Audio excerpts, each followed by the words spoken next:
Pride and Prejudice by Jane Austen. Chapter 10. The day passed much as the day before had done.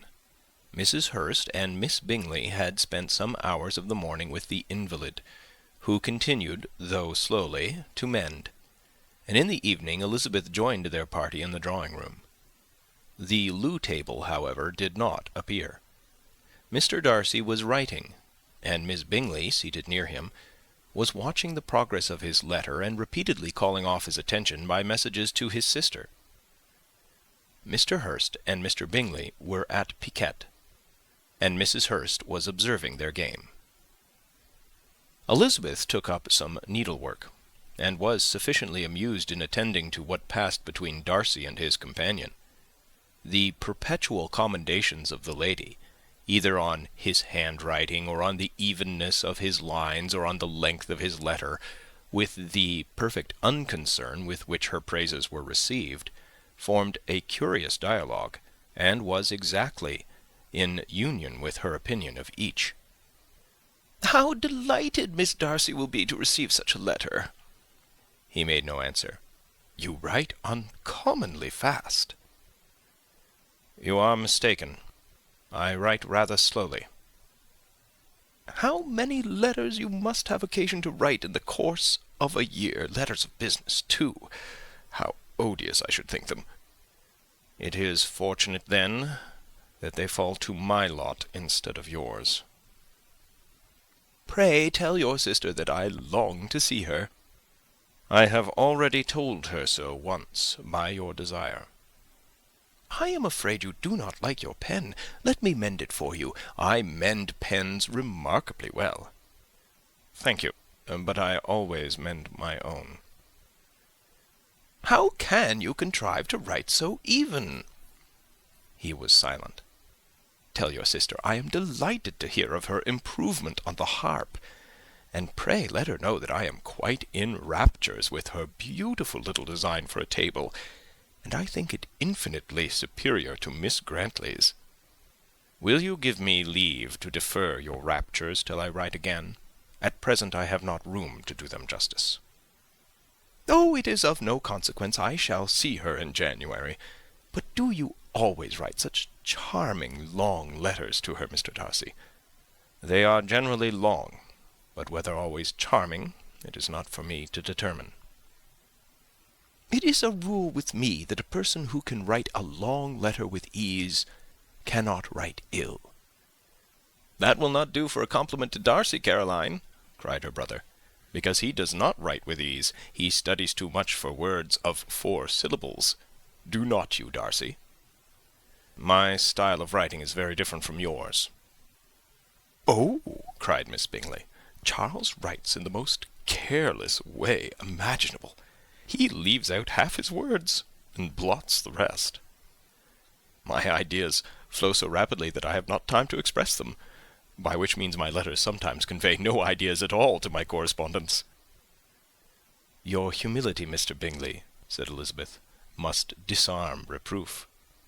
"Nothing is more deceitful," said Darcy, "than the appearance of humility. It is often only carelessness of opinion, and sometimes an indirect boast."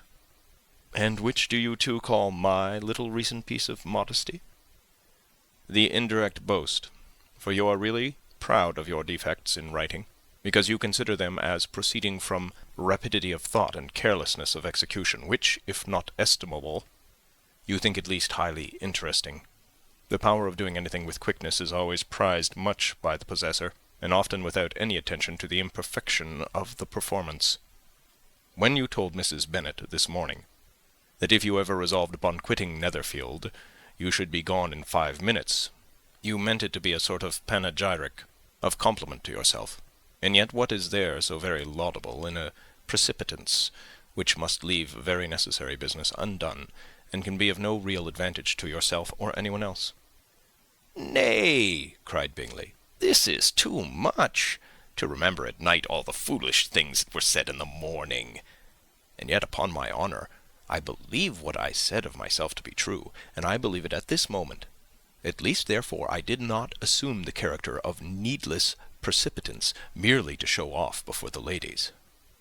I dare say you believed it, but I am by no means convinced that you would be gone with such celerity.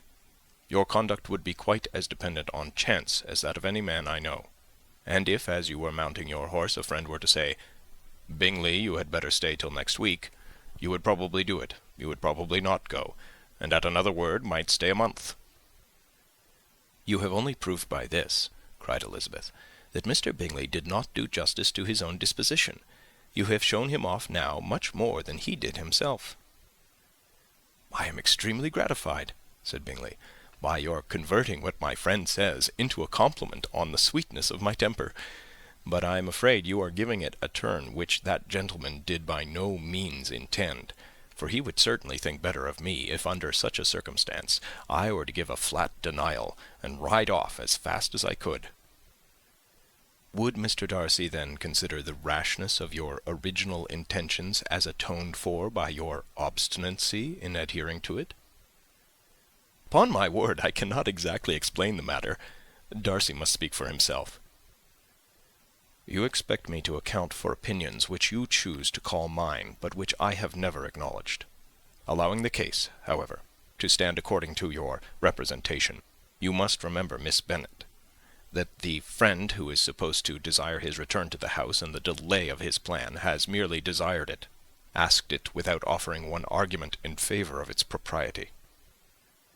"To yield readily, easily, to the persuasion of a friend is no merit with you?" "To yield without conviction is no compliment to the understanding of either." "You appear to me, Mr. Darcy, to allow nothing for the influence of friendship and affection. A regard for the requester would often make one readily yield to a request, without waiting for arguments to reason one into it. I am not particularly speaking of such a case as you have supposed about Mr. Bingley. We may as well wait, perhaps, till the circumstance occurs before we discuss the discretion of his behaviour thereupon. But in general and ordinary cases between friend and friend, where one of them is desired by the other to change a resolution of no very great moment, should you think ill of that person for complying with the desire, without waiting to be argued into it?" "Will it not be advisable, before we proceed on this subject, to arrange with rather more precision the degree of importance which is to appertain to this request, as well as the degree of intimacy subsisting between the parties?" "By all means," cried Bingley. "Let us hear all the particulars, not forgetting their comparative height and size, for that will have more weight in the argument, Miss Bennet, than you may be aware of. I assure you that if Darcy were not such a great tall fellow in comparison with myself, I should not pay him half so much deference. I declare I do not know a more awful object than Darcy, on particular occasions, and in particular places, at his own house especially, and of a Sunday evening, when he has nothing to do." Mr. Darcy smiled, but Elizabeth thought she could perceive that he was rather offended, and therefore checked her laugh. Miss Bingley warmly resented the indignity he had received, in an expostulation with her brother for talking such nonsense. "I see your design, Bingley," said his friend. "You dislike an argument, and want to silence this." "Perhaps I do. Arguments are too much like disputes. If you and Miss Bennet will defer yours till I am out of the room, I shall be very thankful, and then you may say whatever you like of me." "What you ask," said Elizabeth, "is no sacrifice on my side, and Mr. Darcy had much better finish his letter." Mr. Darcy took her advice, and did finish his letter. When that business was over, he applied to Miss Bingley and Elizabeth for an indulgence of some music. Miss Bingley moved with some alacrity to the pianoforte, and, after a polite request that Elizabeth would lead the way, which the other as politely and more earnestly negatived, she seated herself. Mrs. Hurst sang with her sister, and while they were thus employed, Elizabeth could not help observing, as she turned over some music books that lay on the instrument, how frequently Mr. Darcy's eyes were fixed on her. She hardly knew how to suppose that she could be an object of admiration to so great a man, and yet that he should look at her because he disliked her was still more strange. She could only imagine, however, at last, that she drew his notice because there was something wrong and reprehensible, according to his ideas of right, than in any other person present. The supposition did not pain her. She liked him too little to care for his approbation. After playing some Italian songs, Miss Bingley varied the charm by a lively Scotch air, and soon afterwards Mr. Darcy, drawing near Elizabeth, said to her, "Do not you feel a great inclination, Miss Bennet, to seize such an opportunity of dancing a reel?" She smiled, but made no answer. He repeated the question with some surprise at her silence. "Oh," she said, "I heard you before, but I could not immediately determine what to say in reply. You wanted me, I know, to say yes, that you might have the pleasure of despising my taste. But I always delight in overthrowing those kind of schemes, and cheating a person of their premeditated contempt. I have, therefore, made up my mind to tell you that I do not want to dance a reel at all, and now despise me if you dare." "Indeed, I do not dare."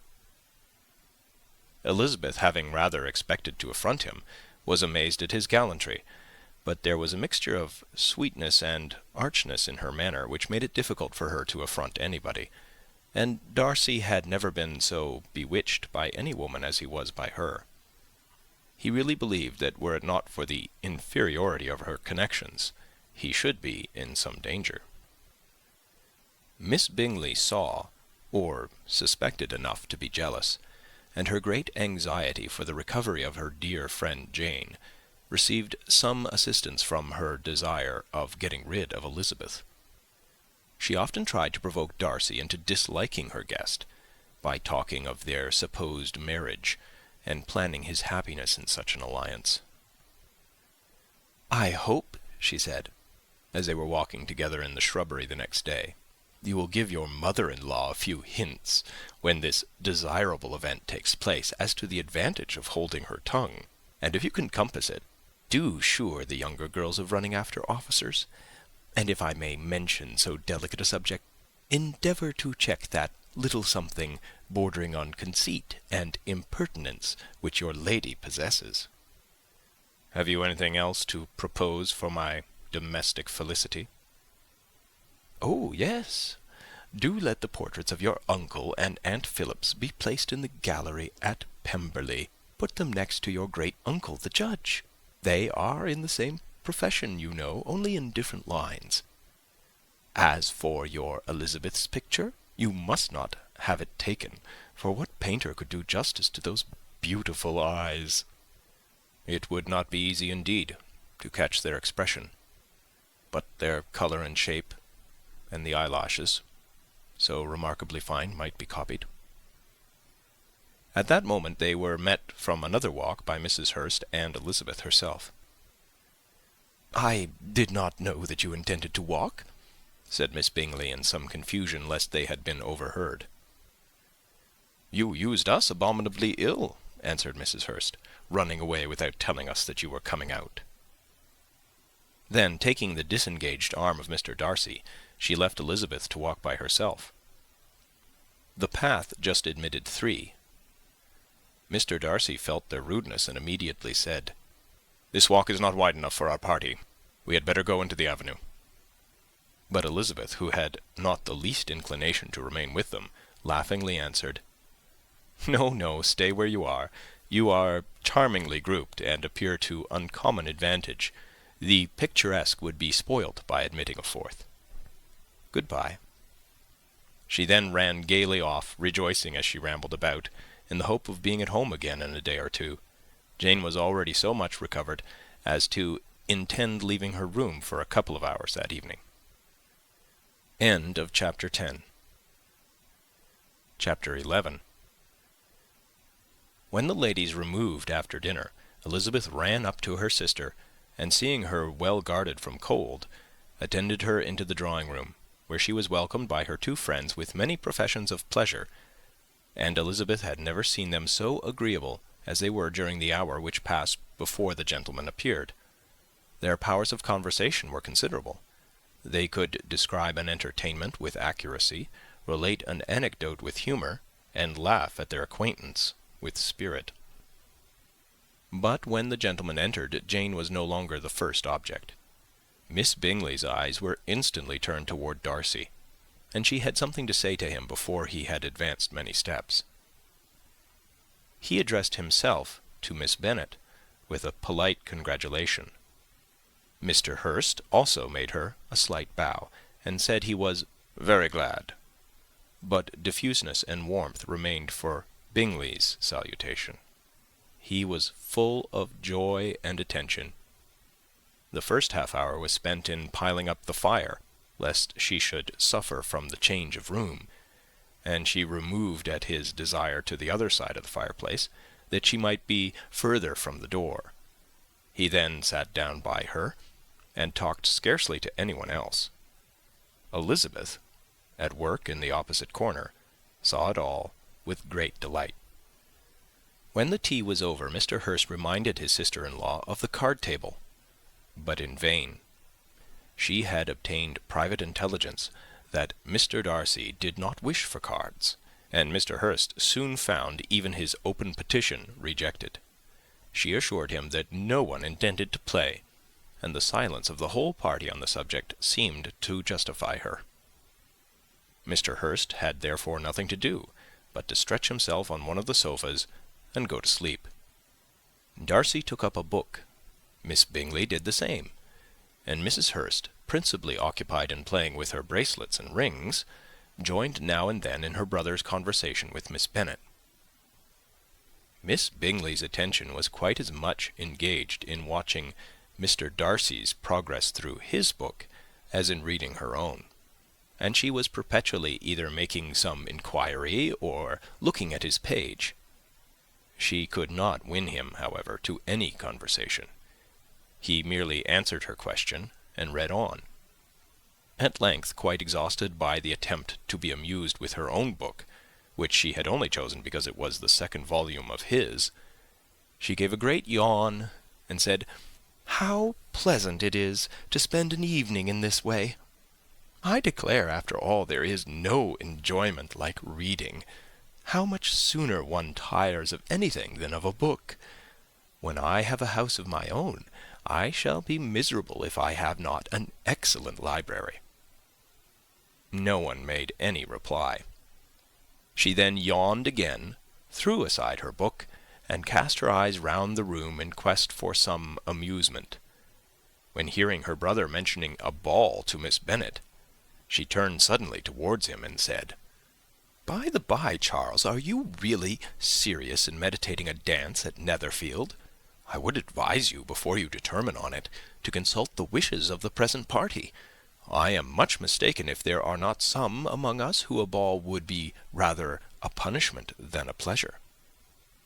"If you mean Darcy," cried her brother, "he may go to bed, if he chooses, before it begins. But as for the ball, it is quite a settled thing, and as soon as Nichols has made white soup enough, I shall send round my cards." "I should like balls infinitely better," she replied, "if they were carried on in a different manner. But there is something insufferably tedious in the usual process of such a meeting. It would surely be much more rational if conversation instead of dancing were made the order of the day." "Much more rational, my dear Caroline, I dare say, but it would not be near so much like a ball." Miss Bingley made no answer, and soon afterwards she got up and walked about the room. Her figure was elegant, and she walked well, but Darcy, at whom it was all aimed, was still inflexibly studious.